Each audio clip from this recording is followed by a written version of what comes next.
اور منگتے تو ہیں منگتے کوئی شاہوں میں دکھا دو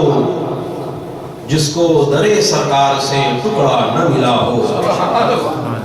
ارے آتا ہے فقیروں پہ انہیں پیار کچھ ایسا، خود بھیک دیں اور خود کہیں منگتے کا بھلا ہو۔ مسلمان وہی کامیاب ہے جو نقش پائے مصطفیٰ صلی اللہ تعالی علیہ وسلم کو لے کر چلے۔ سیرت مصطفیٰ صلی اللہ تعالی علیہ وسلم کے مطابق زندگی گزارے، رسول پاک صلی اللہ تعالی علیہ وسلم کی ایک سنت پر اسے اطمینان رہے۔ ہو سکتا ہے کہ بندے مومن عملی اعتبار سے کچھ کمزور ہو جائے، لیکن عقیدے کے اعتبار سے، ایمان کے اعتبار سے، یقین کے اعتبار سے، وجدان کے اعتبار سے، مسلمان ہونے کی حیثیت سے اس کی پہلی اور آخری کوشش یہ ہونی چاہیے کہ رسول پاک صلی اللہ تعالی علیہ وسلم سے اس کا رشتہ جو ہے بہت مضبوط رہے، اور خصوصیت کے ساتھ اپنے آقا و مولا جناب محمد رسول اللہ صلی اللہ تعالی علیہ وسلم کے ساتھ وہ اپنا تعلق، خود اس کے ضمیر کا تعلق، اس کے دل کا تعلق جو ہے وہ بہت ہی زیادہ گہرا سے زیادہ گہرا ہے۔ آج اگر یہ کہہ لیا جائے کہ ہمارا اور آپ کا سب سے بڑا سرمایہ اگر کچھ ہے تو صرف اور صرف جو ہے اللہ کے رسول کی نسبت ہے۔ یہ میں نے تھوڑی ترقی کی ہے آج، ورنہ عمومی طور پر یہ کہہ دیا جاتا ہے، میں نے بھی کہا کہ اللہ اور اللہ کے رسول کی محبت ہے، اللہ اور اللہ کے رسول سے محبت ہم جیسا ناکارہ آدمی کرے یہ منہ اور مسور کی رال کہ ہم اللہ کے رسول کی محبت کا دعویٰ کریں۔ محبت تو کیا صحابہ کرام نے، قتل کے کا منظر قریب ہے، لوگ قتل کرنے کے لیے لے جا رہے ہیں، پوچھا جا رہا ہے یہ بتاؤ کہ اگر اس جگہ پہ تمہارے نبی محمد عربی صلی اللہ تعالی علیہ وسلم ہوتے، تم بڑے آرام سے اپنے گھر میں بیٹھے ہوتے، کتنا بھلا ہوگا۔ صحابی رسول ارشاد فرماتے ہیں ظالم تجھے معلوم نہیں ہے، میرے بدن پر رسول پاک صلی اللہ تعالی علیہ وسلم کے قدم ناز میں ایک کانٹا بھی چبھے وہ مجھے گوارا نہیں ہے، چل جائے کہ میری جان جائے۔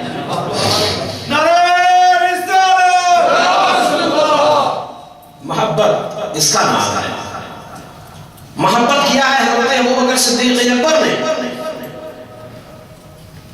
کہ یا رسول اللہ میری خواہش ہی یہی ہوتی ہے کہ بس میں رخ انور کی زیارت کرتا رہوں، سبحان اللہ، میں آپ کو دیکھتا رہوں، آپ کے چہرے سے زیارت سے مصروف ہوتا رہوں، بس ہماری خواہش ہی ہے۔ بعض لوگ تو علم کی بنیاد پر، نادانی کی بنیاد پر کہہ گزرے، لکھ گزرے کہ معاذ اللہ حضور کا خیال نماز میں آنا غلط ہے، لیکن ایک وقت وہ تھا کہ بخاری شریف کی روایت سے ہمیں یہ پتہ چل رہا ہے کہ رسول پاک صلی اللہ تعالی علیہ وسلم جب حجرہ انور سے برس کی حالت میں تشریف لائے اور صحابہ نے جب حضور پاک صلی اللہ علیہ وسلم کو دیکھا تو دیکھنے میں اتنا مگن ہوئے کہ صحابہ اکرام راوی فرماتے ہیں کہ قریب تھا کہ رسول پاک صلی اللہ علیہ وسلم کو دیکھنے کی محفلیت میں ہم لوگ نماز توڑ بیٹھتے کہ رسول پاک نے فرمایا نماز پڑھ دے لو۔ اس کو کہتے ہیں حضرت ابو ایوب انصاری رضی اللہ تعالیٰ عنہ اس وقت تک کھانا تناول نہ فرماتے جب تک کہ پورا کھانا رسول پاک صلی اللہ علیہ وسلم کی بارگاہ میں نہ پہنچ جائے، آپ تناول نہ فرمائے کے بعد جب واپس کھانا آتا تم جگہوں کو تلاش کر کر کے کھاتے تھے جہاں سے میرے آقا نے کھایا. محبت اس کو کہتے ہیں. حضرت انس رضی اللہ تعالیٰ عنہ نے میرے آقا کو دیکھا ایک جگہ کھانا تناول فرما رہے ہیں. بخاری شریف کی روایت ہے. اس سے پہلے والی بھی روایت بخاری شریف کی ہے. آج کل بخاری شریف کا لوگوں کو بخار چڑھا ہوا ہے. بخاری میں کہاں ہے؟ بخاری میں دکھائیے, بخاری میں دکھائیے, بخاری میں دکھائیے. اسی سے متاثر ہو کر میں نے بھی اپنی کتاب لکھی تھی قرآن کریم اور بخاری شریف سے جواب. بحمد تعالیٰ انڈیا میں کافی مقبول ہوئی ہے, اللہ کا فضل ہے. تقریباً 4 جگہ سے وہ شائع ہو چکی. ابھی خبر ملی ہے مجھے کہ وہ ہندی میں بھی آ گئی ہے کہ عشق محمد جو پڑھاتے ہیں بخاری, آتا ہے بخار ان کو بخاری نہیں آتی. آتا ہے بخار ان کو بخاری نہیں آتی. تو حضرت انس رضی اللہ تعالیٰ عنہ کی روایت ہے, بخاری کی روایت ہے, فرماتے ہیں کہ میں حضرت انس رضی اللہ تعالیٰ عنہ نے ایک جگہ دیکھا کہ اللہ کے رسول کھانا تناول فرما رہے ہیں تو اس میں کدو شریف جو ہے لگا ہوا ہے. ڈھونڈ ڈھونڈ کر میرے آقا کھا رہے ہیں. حضرت انس رضی اللہ تعالیٰ عنہ فرماتے ہیں کہ اس دن سے میں نے کدو کھانے کو اپنی زندگی کا معمول بنا لیا اور ہمیشہ میں اس کو پسند کرتا رہا. کہاں کون سی کتابیں ملے گی؟ لوگ پوچھیں گے کہ انس کس دلیل سے تم نے کدو کھانے کو سنت بنایا ہے, کیوں تم نے پسند کیا ہے؟ صرف یہ کہیں گے کہ یہ کسی کتاب میں نہیں ملے گی. اگر ملے گی تو محبت کی کتاب میں ملے گی, عشق کی کتاب میں ملے گی جس میں باب ہوگا محبت کا, اور یہ محبت ہے تو اس کو محبت کہتے ہیں. یہ میاں مسعود کی رات ہم اور آپ دعویٰ کریں سرکار کی محبت کا, یہ ان کا کرم ہے کہ ہم ان کی نسبت سے جانے جا رہے ہیں.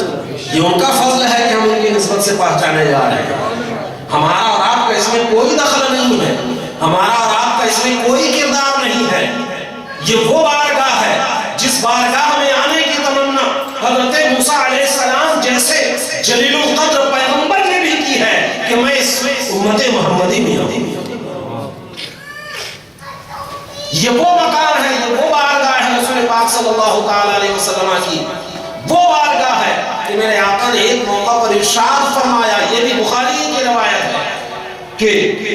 حضرت عمر فاروق اعظم رضی اللہ تعالی عنہ سے رسول پاک صلی اللہ علیہ وسلم نے ارشاد فرمایا اس موقع پر جب حضرت عمر فاروق نے فرمایا یا حبیب اللہ یہودیوں کی کچھ باتیں بڑی اچھی معلوم ہوتی ہیں, توریت کے کچھ احکام بڑے اچھے معلوم ہوا کرتے ہیں, یا حبیب اللہ کیا ان باتوں کو ہم لکھ لیا کریں, کیا ان باتوں کو ہم سمیٹ لیا کریں, دستاویز بنا لیا کریں؟ میرے آقا نے ارشاد فرمایا کہ اے عمر قرآن پاک کے نزول کے بعد کتاب اللہ کی آمد کے بعد اب کسی دوسری کتاب کی ضرورت نہیں ہے, اب کسی دوسری کتاب پر عمل کی ضرورت نہیں ہے, نہ ہی اس کو جمع کرنے کی کوئی ضرورت ہے, اس لیے کہ کتاب اللہ تمہارے درمیان آ چکا ہے. پھر میرے آقا نے فرمایا کہ اے عمر اگر حضرت موسیٰ بھی میرے دور میں تشریف لاتے تو ان کو بھی میری اتباع کے علاوہ کوئی چارہ نہ ہوتا, کوئی چارہ نہ ہوتا, وہ بھی میری اتباع کرتے. اس بارگاہ میں ہم اور آپ, یہ ہم دعوی محبت, تو میں تو صرف اتنا کہوں گا کہ ہم اور آپ دعوی محبت کیا کریں گے. ہم صرف اپنے میرے آقا سے جو نسبت ملی ہے اس نسبت کو ہم اپنے لیے سرمایہ افتخار سمجھتے ہیں. وہ نسبت جو ہے ہمارے لیے آخرت کا توشہ ہے. کہ سنتے ہیں کہ محشر میں صرف ان کی رسائی ہے, سنتے ہیں کہ محشر میں صرف ان کی رسائی ہے, جب ان کی رسائی ہے لو بات پھر بنائی. ہمیں ناز اگر ہے تو نسبت مصطفیٰ صلی اللہ علیہ وسلم پر ہے, ہمیں ناز ہے تو اس پر ہے کہ اپنے آقا کے غلاموں میں ہمارا نام ہے, ہمیں ناز ہے تو اس بات پر ہے کہ ہم نے لا الہ الا اللہ محمد رسول اللہ کا کلمہ پڑھا, ہمیں ناز ہے تو اس بنیاد پر ہے کہ خاتم النبیین کی امتی ہونے کا ہمیں اور آپ کو شرف ملا ہے. تیری معراج کہ تو لوح قلم تک پہنچا, یا حبیب اللہ یہ تیری معراج ہے, تیری معراج کے تو لوح قلم تک پہنچا, میری انسان کی معراج، ایک مسلمان کی معراج یہی ہے، وہ قدم ناز رسول تک پہنچ جائے، اس کی کامیابی کا ذریعہ ہے، یہی اس کے لیے بڑی کامیابی ہے۔ یہ اللہ کے رسول کا مقام ہے، وہ لوگ تک پہنچے، عرش تک پہنچے، معراج میں گئے، سدرہ میں گئے، سدرہ پار کیا، جو بھی ہوا سب یہ ان کا مقام ہے۔ ہمارا مقام تو صرف اتنا ہی ہے کہ ہمیں جو نسبت ملی ہے بس قدم ناز نبی صلی اللہ تعالیٰ علیہ وسلم تک ہماری رسائی حاصل ہو جائے، اور کل قیامت میں رسول پاک صلی اللہ علیہ وسلم فرما دیں کہ اے فرشتوں جانے دو، یہ ہمارا غلام آ رہا ہے، اسے جانے دو۔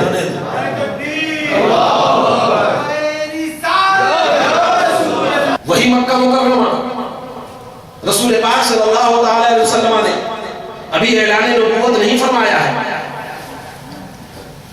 اعلان نبوت سے پہلے وہی خانہ کعبہ ہے جس کی طواف کی جا رہی ہے، وہی مکہ مکرمہ ہے، وہی مکہ مکرمہ کے عرب کے لوگ ہیں جن مہینوں میں لڑنا جھگڑنا کسی طرح سے حرام تھا، وہ لوگ ویسا ہی اس کا احترام کر رہے ہیں۔ یہ وہی مکہ والے ہیں جو صفا مروہ کی سعی کر رہے ہیں، یہ وہی مکہ والے ہیں جو خانہ کعبہ میں آ کر کے طواف کر رہے ہیں، اور اطراف عرب کے لوگ بھی حج کے موقع پر جمع ہو رہے ہیں، طواف کر رہے ہیں۔ آپ بتاؤ تو ذرا، صفا مروہ کی سعی بھی ہو رہی ہے، خانہ کعبہ کا طواف بھی ہو رہا ہے، خانہ کعبہ میں وہ اپنے طبیعت کے مطابق نمازیں بھی پڑھ رہے ہیں۔ مطلب کیا ہے؟ اس وقت کے لوگوں سے بھی اگر پوچھا جائے کہ بھائی معاملہ کیا ہے، تو وہ کہیں گے ہم تو ایک خدا کے پجاری ہیں، ہم ایک خدا کی بارگاہ میں سر سجود ہوتے ہیں، ہم ایک خدا کی آگے سر جھکاتے ہیں۔ لیکن عزیزان ملت اسلامیہ، دعویٰ تو ان کا ہے، زبان تو ان کی کہہ رہی ہے، عمل بھی ان کا کہہ رہا ہے، خانہ کعبہ کا طواف کیا جا رہا ہے، خانہ کعبہ کا احترام کیا جا رہا ہے، وہ مہینہ جو حرمت والے ہیں اس کا بھی احترام کیا جا رہا ہے، ان مہینوں میں لڑائی جھگڑا کو بند کیا جا رہا ہے، مہمان نوازی ویسے بھی کی جا رہی ہے، آب زمزم ویسے ہی پیا جا رہا ہے، پلایا جا رہا ہے، اور ساتھ ساتھ جو ہے دیگر ارکان بھی حج کے سب کیے جا رہے ہیں، ہر سال اس کا باضابطہ پورا اہتمام ہو رہا ہے۔ لیکن آپ کہو گے، آپ سے میں پوچھنا چاہوں گا کہ ذرا یہ تو بتا دو کہ زمانے جاہلیت کے یہ لوگ جو کام کر رہے ہیں، بنامے اسلام کر رہے ہیں، بنامے خدا کر رہے ہیں، کیا واقعی وہ خدا کا فرمان تھا؟ کیا وہ لوگ خدا اور خدا کے رسول کے ماننے والے اسی انداز سے کر رہے تھے جیسا کہ خدا نے اعلان فرمایا؟ آپ کہنے پر مجبور ہو گئے کہ مولانا صاحب خانہ کعبہ تو طواف ہو رہا تھا لیکن طریقہ ابراہیمی کے مطابق نہیں ہو رہا تھا۔ حضرت ابراہیم علیہ السلام نے تو صرف خانہ کعبہ بنایا تھا، ان ظالموں نے 360 بتوں کو لا کر کے چھوڑ دیا تھا۔ حضرت ابراہیم علیہ السلام کے دور میں جو ہے، حضرت ابراہیم علیہ السلام کے بعد جو لوگ صفا مروہ کی سعی کرتے تھے تو صرف صفا مروہ کی سعی جو ہے حضرت بی بی ہاجرہ کی یادگار میں کیا کرتے تھے۔ ان ظالموں نے جو ہے صفا پر ایک الگ بت کو لا کر کے جمع کر دیا اور مروہ کے اوپر دوسرے بت کو لا کر کے چڑھا دیا تھا۔ یہ ظالم جو ہے خود تو کرتے تھے لیکن اپنی طبیعت سے سب کچھ ملا کر کے کہہ دیا، جس کو سیدھے سادھے لفظوں میں یہ کہہ دیا جائے کہ دعویٰ تو کرتے ہیں خدا کے راستے پر چلنے کا، خدا کے راستے پر اپنے آپ کو عمل کرانے کا، خدا کے حکام پر چلنے کا دعویٰ تو ہے، لیکن چونکہ طریقہ ابراہیم کے خلاف ہے، پیغمبر کے طریقوں کے خلاف ہے، تو وہ چیز جو پیغمبر کے طریقے کے خلاف ہوگی اس کو اسلام کا نام نہیں دیا جائے گا، اس کو مذہب کا نام نہیں دیا جائے گا، اس کو قرآن کے حکم کے مطابق نہیں کیا جائے گا۔ یہی وجہ ہے کہ خانہ کعبہ کا طواف کرنے کے باوجود بھی عرب والے مشرک کے شمار کیے جا رہے ہیں اور کافر ہی شمار کیے جاتے ہیں۔ تو معلوم یہ ہوا کہ ہر وہ طریقہ جو پیغمبران اسلام کے خلاف ہو، چاہے وہ پیغمبر خدا کے خلاف ہو، کسی بھی زمانے میں ہو، کسی بھی وقت میں ہو، بارگاہ خدا بندی میں ہرگز مقبول نہیں ہے، اگرچہ دنیا کے لوگ چیخ چیخ کر پکار کر کہتے رہے ہیں، اے پروردگار میں تجھے ایک خالق مانتا ہوں، رب ذوالجلال تیرے آگے ماتھا ٹیکتا ہوں، پروردگار عالم تیرے گھر کا میں طواف کر رہا ہوں، اے پروردگار عالم تیرے حکم کے مطابق صدقات دے رہا ہوں، خیرات دے رہا ہوں۔ لیکن ظاہر سی بات ہے جب تک اس کی کوئی ایک بھی کردار جو ہے پیغمبر خدا کی مخالفت کے لحاظ سے ہوگا، اللہ کے رسول کی اطاعت و فرمانبرداری سے ہٹ کر کے ہوگا، پیغمبر خدا کے نقش قدم سے ہٹ کر کے ہوگا، قبول ہوگی نہیں بلکہ وہ عبادت ہی نہیں کہلائے گا۔ آپ اچھی طرح یہ ذہن نشی کر لو کہ کون سا رستہ آپ کو اپنانا ہے۔ ہمارا راستہ صرف اتنا نہیں، ہمارا صرف اتنا کام ہے، ہمارا صرف اتنا کام ہے کہ یا حبیب اللہ میری معراج کے دلہو قلم تک پہنچا، میری معراج میں تیرے قدم تک